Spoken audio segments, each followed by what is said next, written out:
নমস্কার, তোমাদের সকলকে রিভাইভ আইকিউ ডাব্লিউবিতে স্বাগত।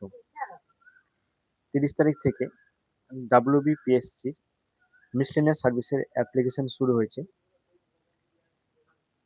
আজ তার দ্বিতীয় দিন, কিন্তু অ্যাপ্লিকেশন শুরু হওয়ার সঙ্গে সঙ্গেই অ্যাপ্লিকেশন সার্ভারে প্রবলেম দেখা দিয়েছে।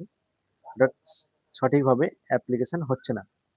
এখানে যে অনলাইনে যে ফার্স্ট রেজিস্ট্রেশন রয়েছে, অর্থাৎ এই পার্টে যে রেজিস্ট্রেশন রয়েছে, যারা প্রথম অ্যাপ্লিকেশন করবে মিসলেনিয়াসে, তারা এখানে ওয়ান টাইম রেজিস্ট্রেশন করতে হবে, তারপরে দ্বিতীয় পার্টে এখানে লগ ইন করতে হবে। এছাড়া যারা আগে ডাব্লিউবিসিএস বা মিসলেনিয়াস দিয়ে রেখেছে, তারা তাদের যে পুরোনো আইডি ইনরোলমেন্ট নম্বর আছে, ইনরোলমেন্ট নম্বর দিয়ে তারা এখানটাতে এই লগ ইন করতে পারবে। অর্থাৎ যারা এখানে প্রথমে লগ ইন করবে, লগ ইন করার পর এখান থেকে প্রথমে তার নিজের ইনরোলমেন্ট আইডিটা নিয়ে নিতে হবে। প্রথমত এখানে কি করতে হবে, প্রথমে নিজের মোবাইল নম্বর, তারপর একটা পাসওয়ার্ড কমপক্ষে 8টা সংখ্যা, অ্যালফাবেট, তারপরে নাম্বার, তারপরে স্পেশাল ক্যারেক্টার নম্বর দিয়ে 8টে সংখ্যা দিয়ে নিজের মতো করে পাসওয়ার্ডটি ক্রিয়েট করতে হবে।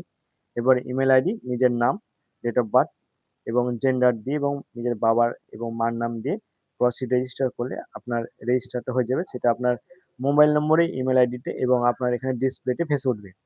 সেই রেজিস্টারটা আমার করা রয়েছে, ওই জন্য আমি করলাম না। এই রেজিস্টার করার পর আপনি যখন প্রসিড করে আবার যখন দ্বিতীয় পার্টে যখন যাবেন লগ ইন করতে, অর্থাৎ এখানে লগ ইন করবেন, আপনার ইনরোলমেন্ট নম্বর এবং পাসওয়ার্ড দিবেন এবং এই যে বক্সটা আছে সেই বক্সটা ফিল আপ করবেন। এই বক্সটা ফিল আপ করার পর যখন আপনি আপলোড করবেন, লগ ইন করবেন, সাইন ইন করার পর আপনার হয় প্রথমকার পার্টটি ফিল আপ করবেন, আপনি ডিটেলসে আপনার কোয়ালিফিকেশন সেটা ফিল আপ করার পর দ্বিতীয় পার্টে আর কিন্তু কাজ হচ্ছে না।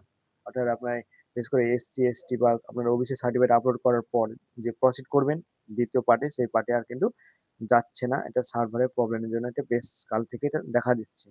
অর্থাৎ এখন যারা ভাবছেন যে অ্যাপ্লাই করবেন, তারা অবশ্যই, আমার মনে হয় আর 2 দিন পর আপনারা অ্যাপ্লাই করলে ভালো। এরপরে আমি অ্যাপ্লাই কিভাবে করতে হয় এটা সম্পূর্ণ একটি ভিডিও আকারে দিয়ে দেবো। তো অবশ্যই তোমরা আমাদের সঙ্গে টাচে থাকবেন এবং যারা চ্যানেলটি নতুন আছে অবশ্যই সাবস্ক্রাইব করবেন। তো এর মধ্যে এখন আর অন্তত 2 দিন পরে অ্যাপ্লাই করা অবশ্যই ভালো। সার্ভারটা ঠিক হয়ে যায়, তারপর আবার অ্যাপ্লাই করবেন আপনারা সবাই। ধন্যবাদ।